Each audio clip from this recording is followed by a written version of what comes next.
Donc effectivement, moi je suis Chief Revenue Officer chez Cumulus, c'est-à-dire que je m'occupe plus de la direction marketing-vente. Déjà, je voulais quand même vous féliciter d'être encore là à 17h, mais je pense que vous avez fait le bon choix pour 3 raisons. Déjà dehors, il fait froid, il neige, donc ici vous êtes au chaud. Deuxièmement, à la fin, on est sur le stand B35 et on offre le champagne, parce que je pense que vous l'avez mérité, il faudra aller jusqu'au bout.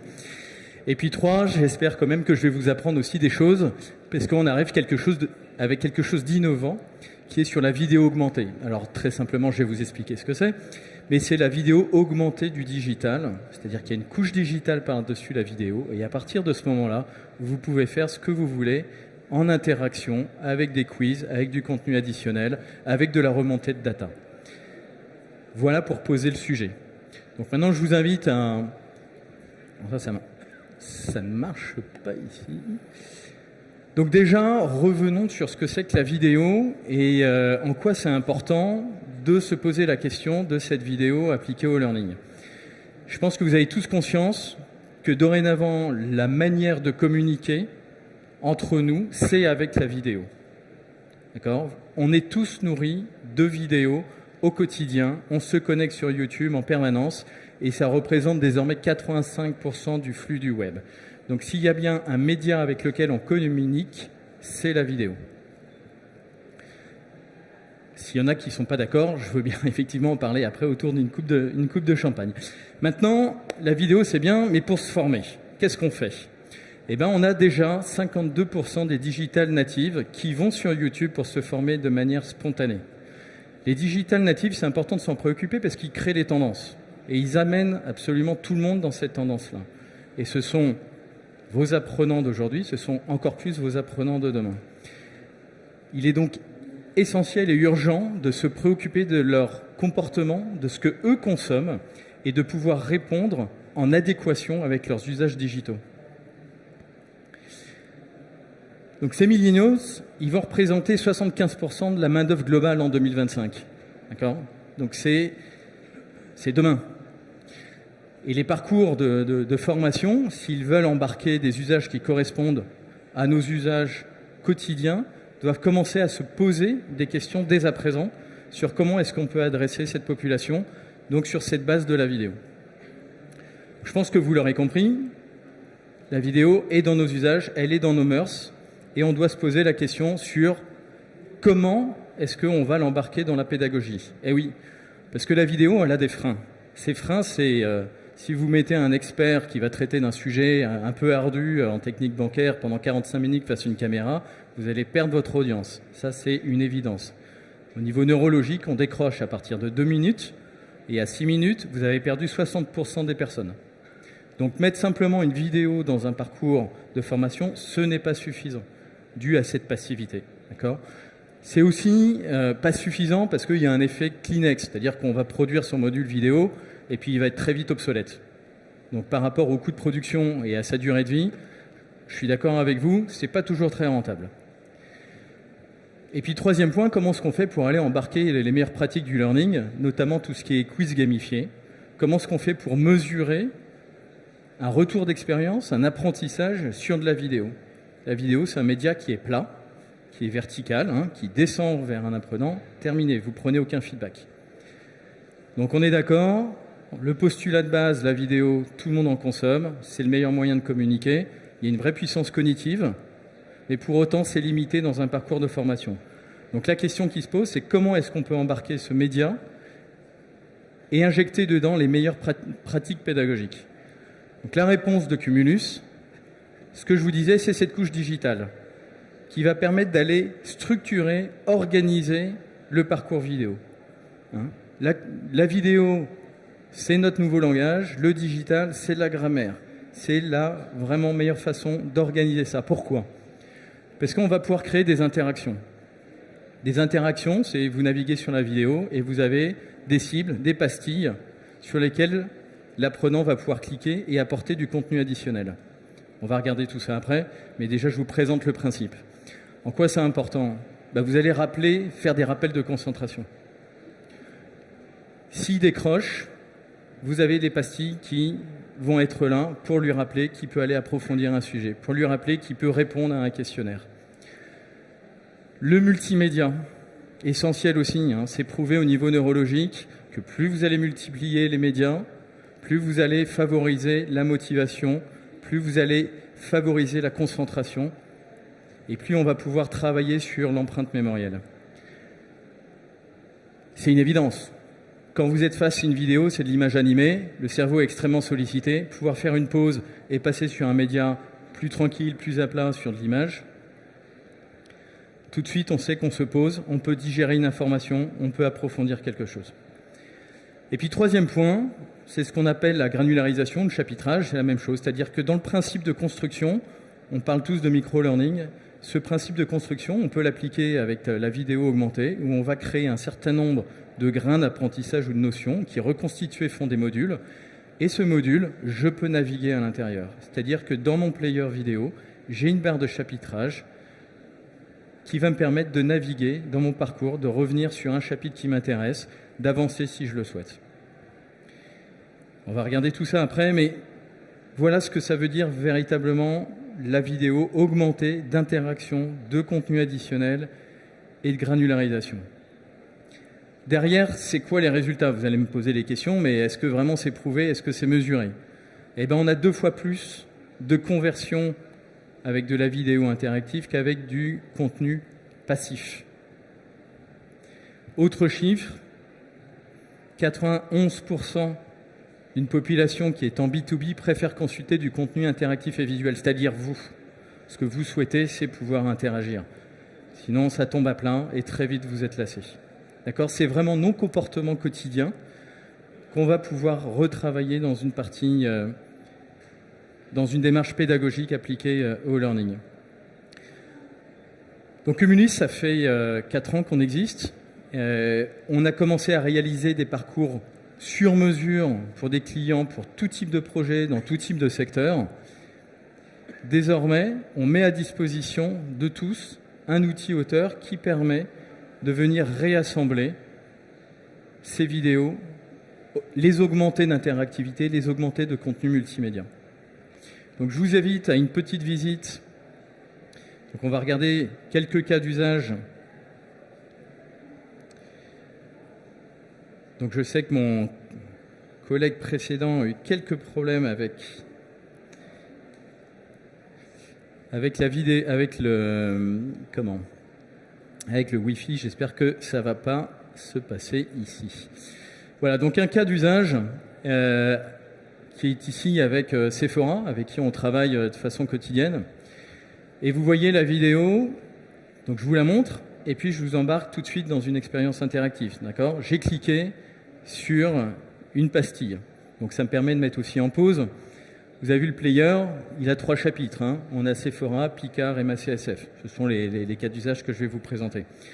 Et puis j'ai cliqué sur une pastille. Cette pastille m'a ouvert un contenu additionnel qui est une slide, tout simplement. D'accord ? Donc on est dans un usage aussi simple, mais ça permet de poser.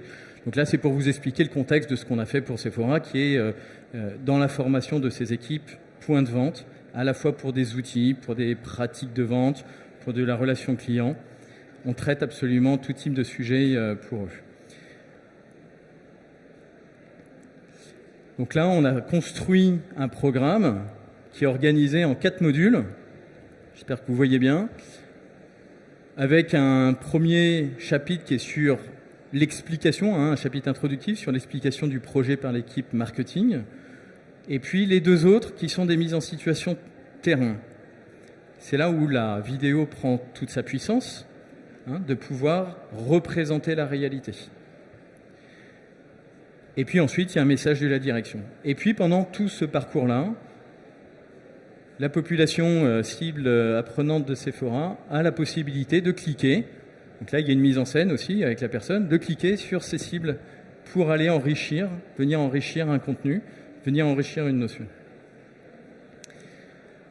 Donc ce projet-là, qui est un vrai bénéfice qualitatif, on l'a aussi réalisé pour eux. C'est-à-dire qu'au niveau de Cumulus, en plus de l'outil auteur, on a aussi toute la partie agence qui permet de réaliser ces parcours, de produire ces programmes.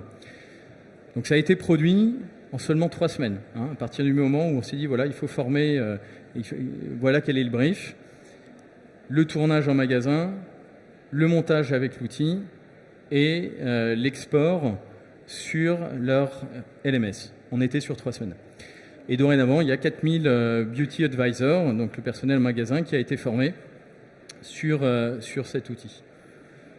Donc ça, c'était pour vous présenter un petit cas. Donc on le retrouve ici. Donc là, ce sont des images qu'on retrouve de cette réalisation et de ce côté immersif, mise en situation en magasin. Donc on peut passer au suivant. Donc vous avez vu, je peux naviguer d'un chapitre à l'autre. Et donc là, j'arrive sur un cas qui est celui du cas Picard. Donc en termes de contenu additionnel, ce que je vous propose aujourd'hui, c'est du contenu plutôt simple.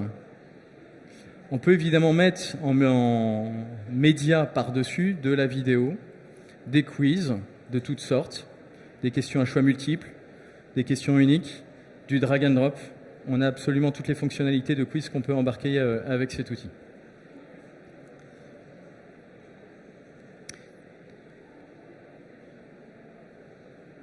Donc Picard, c'est pareil, on a formé, l'objectif était de former du personnel magasin. Là, on est dans une situation après différente, puisqu'on est dans le monde de la mutuelle et de l'assurance, où on a un client, un partenaire qui souhaite former à la fois sa population de revendeurs et à la fois sa cible.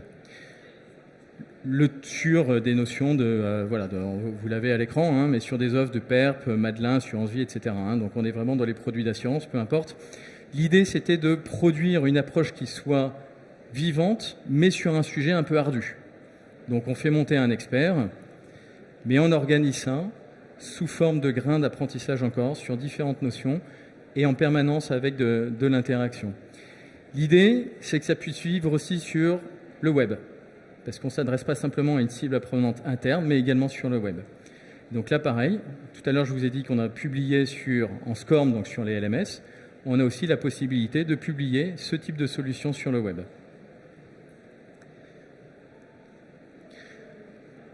Donc la structure de ce cas d'usage était en 4 chapitres, avec un premier sommaire au début qui permettait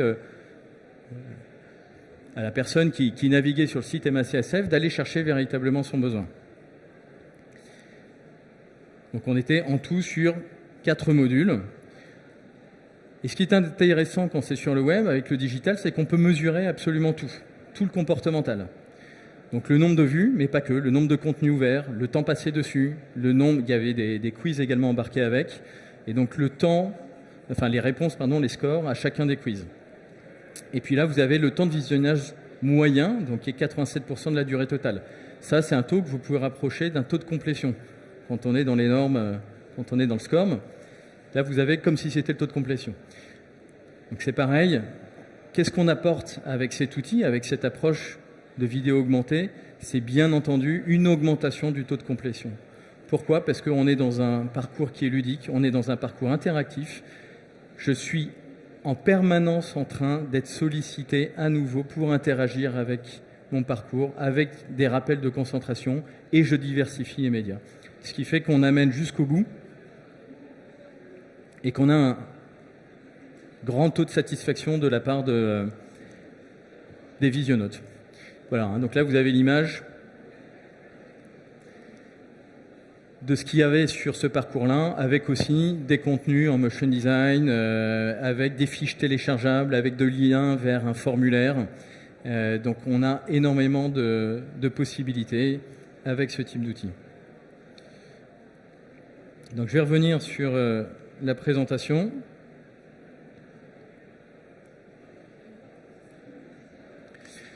Voilà, donc je vous ai montré des cas d'usage qu'on a réalisés pour le compte de nos clients, avec un outil qui est celui-là, avec quelques images de cet outil. Il y a déjà eu un certain nombre de démonstrations qui ont été faites en début d'après-midi et hier. Voilà, mais pour faire un résumé, cet outil que nous on utilise, maintenant on le met sur le marché et on l'a mis avec un objectif qu'il soit le plus simple, le plus ergonomique possible. Et les premiers clients qui l'utilisent nous font exactement ce retour. Donc extrêmement simple pour positionner les cibles interactives, amener dessus les médias qu'on souhaite, et puis jusqu'à l'exporter en SCORM ou le publier sur le web. On est vraiment sur comme une sorte de chaîne de montage automobile. Vous savez, vous avez le socle, les roues, le volant, etc. Mais là, vous faites la même chose, c'est-à-dire que sur une médiathèque, vous allez positionner vos médias, le média vidéo, tout ce que vous constituez en termes d'images, de PDF, et vous allez commencer à assembler avec cette démarche par grain. On est vraiment dans cette approche granulaire qui vont ensuite s'assembler pour constituer un module. C'est un outil qui est accessible sur le cloud, d'accord, donc par abonnement, pas besoin de l'installer sur son ordinateur, et derrière tout est absolument sécurisé. Donc je ne vais pas faire de démonstration de l'outil ici parce que ce n'est pas le but, et comme je vous le disais, il y en a déjà un certain nombre de démonstrations qui ont été faites. On peut aussi vous en faire sur le stand qui est encore ouvert. Et puis vous pouvez également aller sur le site web cumulus.com pour demander une démonstration et on vous proposera immédiatement des rendez-vous pour une démonstration en ligne ou en face à face si vous le préférez. On innove également cette année avec l'ouverture d'une chaîne qui s'appelle Cumulus Live, qui est comme une chaîne YouTube, mais avec notre player Cumulus. Encore une fois, la différence, c'est que YouTube, c'est à plat, c'est une vidéo à plat, et que le player Cumulus, vous avez toute cette capacité d'interagir et de remonter de la data avec toutes les data comportementales de la part de l'apprenant. Pour aller plus loin, on est en partenariat avec FEFOR pour un webinaire la semaine prochaine où on va aller creuser des sujets de performance, où on va aller creuser des cas d'usage, où on va aller creuser vraiment en quoi est-ce que cette approche-là apporte en performance d'apprentissage. Donc pareil, vous pouvez vous inscrire directement sur cumulus.com dans l'onglet Actualité et on aura l'occasion d'échanger. Il y a déjà plus de 400 personnes qui se sont inscrites. Donc l'idée, c'est que ce soit très riche aussi en termes d'échanges interactifs à partir de ce webinaire. Voilà, je vous remercie de votre attention. Est-ce qu'il y a des questions par rapport à ce bel outil, manifestement? Aucune question. Bon, alors moi je n'avais juste une petite, du coup je ne connais pas de question, j'avais toujours une petite.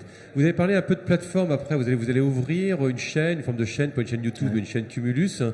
L'objectif c'est quoi? C'est que finalement quelqu'un qui va fabriquer un contenu avec votre outil auteur puisse mettre en vente sur cette plateforme potentiellement ou à disposition avec certaines modalités économiques son contenu à d'autres, c'est ça? C'est ça, absolument.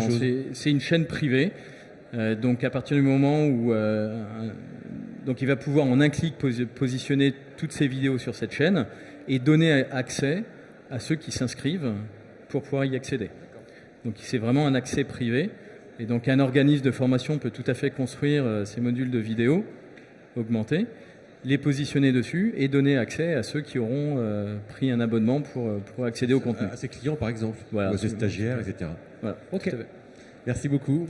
Merci de votre attention. J'ai volontairement fait court parce que voilà, on est en fin de journée et on est stand B35 si vous souhaitez en savoir plus. Merci de votre attention. Merci, bonne fin de salon.